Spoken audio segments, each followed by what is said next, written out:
মর্মান্তিক দুর্ঘটনা। উত্তর বক্সনগরে জলে ডুবে মৃত্যু হল এক শিশুর। নাম ফরহাদ। তবে জানা গেছে বক্সনগর আরডি ব্লকের অন্তর্গত কলমচৌড়া থানাধীন আশাবাড়ি গ্রাম পঞ্চায়েতের ৪ নম্বর ওয়ার্ডের অন্তর্গত উত্তর বক্সনগরে ঘটল এক হৃদয় বিদারক ঘটনা।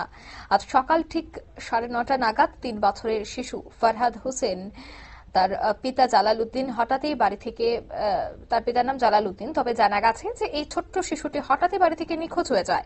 পরিবারের সদস্যরা চারিদিকে খোঁজাখুঁজি করতে শুরু করলে সন্দেহ হয় পাশের পুকুরে পড়ে যাওয়ার সম্ভাবনা রয়েছে।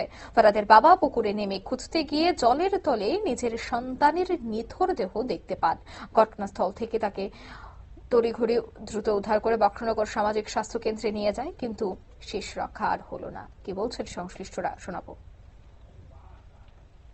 বাচ্চাটা যখন বাড়িতে পাওয়া যাইতে আসে না, তখন তার মা বাবা দূরে দূরে করে গেছে রাস্তার মধ্যে, গিয়ে পাইতে আসে না। তারপরে অনেকে কইতেছে পুকুরের মধ্যে দেখে, সেই পুকুরের মধ্যে নামছে, নামিয়া তখন পুকুর থেকে তুলতে পারে। আপনারা শুনে তাদের এই বক্তব্য। সংশ্লিষ্ট এলাকায় শোকের ছায়া নেমে গেছে। অসতর্কতাতেই বিপত্তি বলেই মনে করা হচ্ছে। এই মুহূর্তের সংবাদ এই পর্যন্ত। আমাদের পরবর্তী নিউজ এবং আপডেট দেখার জন্য অবশ্যই চোখ রাখবেন শুধুমাত্র নিউজ ভ্যানগার্ডের পর্দায়। ধন্যবাদ।